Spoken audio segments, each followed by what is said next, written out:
I'm ready when you are. All right. So, MD1, refusal to provide medical assistance, refusal to give medical assistance or medication to civilians or faction members. Punishment for that, one reprimand. MD2, firearm usage is strictly prohibited. You're not allowed to have a firearm at any given time unless you are administering a training, and only rank 6 and up white coats can do that, I believe. Um, Punishment for that, dismissal from faction. MD3, adherence to project all rules that medical staff must follow. Punishment for that, one warning to one reprimand. MD4, personal use of medical vehicles for personal activities is strictly prohibited. Punishment for that, one warning. MD5, issuing medical certificates outside HP setting is strictly prohibited. Punishment for that is one warning. MD6, medical actions during dangerous situations such as threats or fireflights. Punishment for that, one warning. MD7, gang affiliation and criminal activity such as theft, vandalism, or murder. Punishment for that, dismissal from faction. MD8, disrespectful conduct towards colleagues or civilians is strictly prohibited. Punishment for that, one reprimand to dismissal depending on leadership. MD9, non-compliance with order of chain of command. Punishment for that, one reprimand.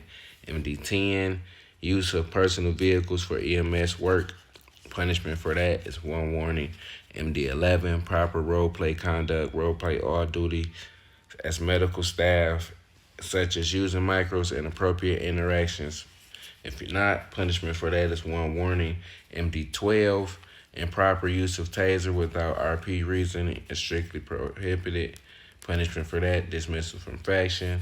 RP 13, faction NRP, non-RP behavior and game faction. Punishment for that, 30 minutes in jail up to a 3-day ban. RP 14, sexual harassment. Any form of non-consensual sexual actions or LGBT slurs. Punishment for that, 60 minutes in jail up to 30-day ban. RP 15, RP 15, disruption of faction operations, intentionally provoking faction members for own entertainment. Punishment for that, 30 minutes in jail. RP 16, criminal acts against emergency personnel. Punishment for that is 90 minutes in jail up to a 12-hour ban. And then we got your HP rules. Only rank 6 and up is permitted to go out the front door. Enter or exit out through the front door. No scrubs are allowed to exit out the front door. You are not allowed to no one under rank 6 is allowed to use the parking lots in the front. You will always have to use the parking lots in the back.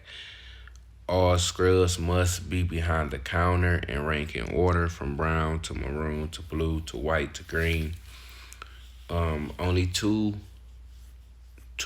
are allowed on each side up the hall, and 3 are allowed in the middle. No scrubs is permitted to, like I already said that, but no scrubs is permitted to sell on the floor. You must be behind the desk or up the hall. If you are in the man stock room and if it's more than a minute, you must be either in the cafeteria or behind the desk or up the hall. If it's more than 5 minutes, you can go on the med run. If it's less than a minute, you are allowed to stand in the med stock room to get your meds. Only 2 people are allowed behind the desk at a time. And the number one rule for HP, you are not allowed to pick no one up around HP at all. So that was your HP rules, your RP 13 through 16, and your MD rules. You can take it from here, Adalyn.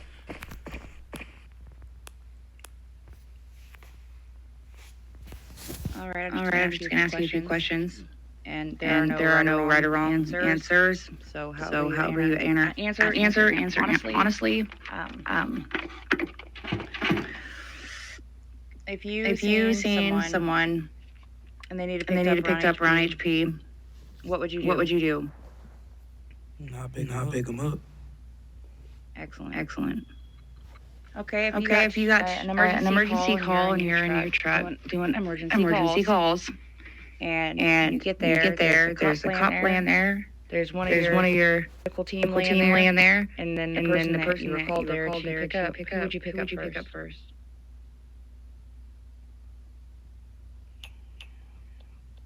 Police.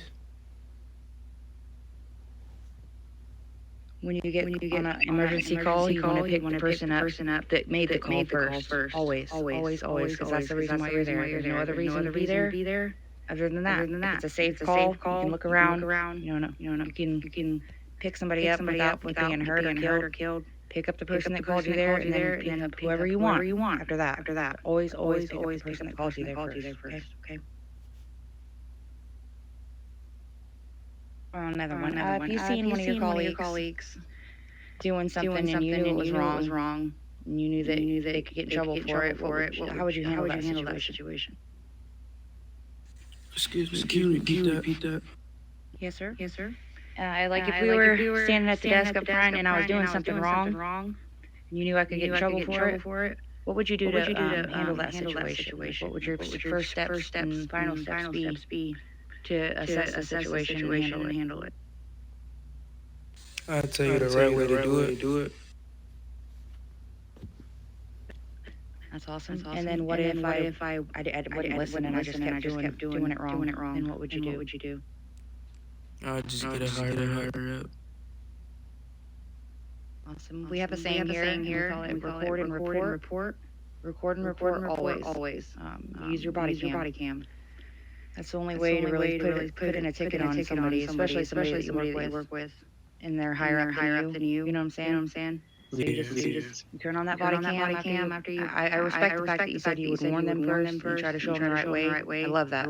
But a lot of times we're just stuck in our ways, I guess. And you got to record and report. If just a picture, they're not gonna do nothing about it. So you send in a video, then they can do something about it. Oh, okay. All right. How many was that? 4, 5. Does anybody else have any questions for him?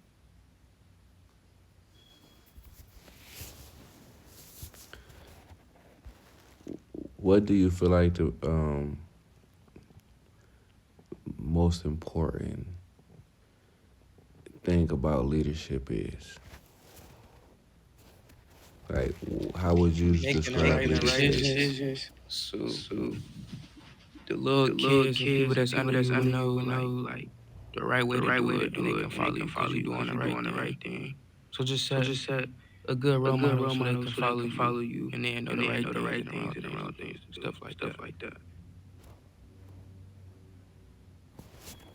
Great answer.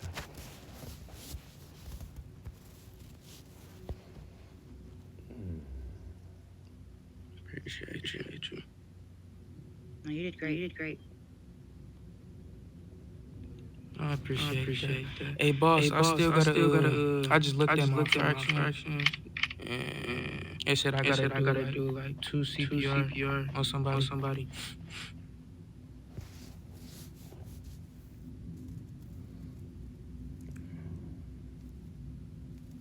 Alright, bro, you gotta go out in the city and in your ambo truck and pick up people.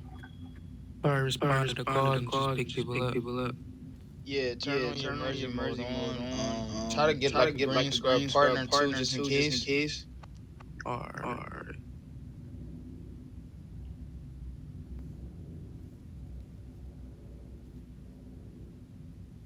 Well, I'll go look for another green scrub, see if you wanna go, and I'll go from there. Always radio them on the walkie-talkie or floppy chat. Alright. Or if you see one downstairs, or when you go on the floor zero, you can always use your mic, communicate with them, see if they wanna go do that. Alright, I appreciate you for that too. What would you do to keep your fellow coworkers motivated? Tell them stuff like keep going. Good job, you doing the right thing. Stuff like that. Just motivate them.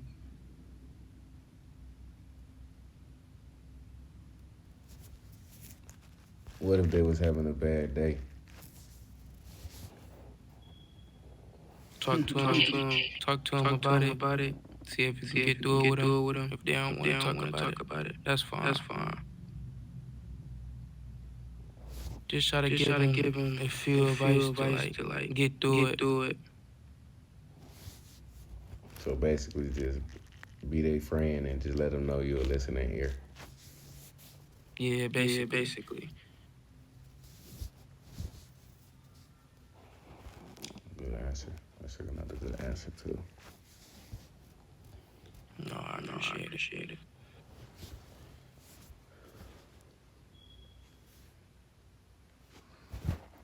Adalyn, do you have any more questions? I'm done asking questions. I think you did great. All right, appreciate it again. Y'all take care. Have a blessed day. I appreciate y'all for the time y'all sat here with me. I appreciate that. Appreciate you, man. You know it.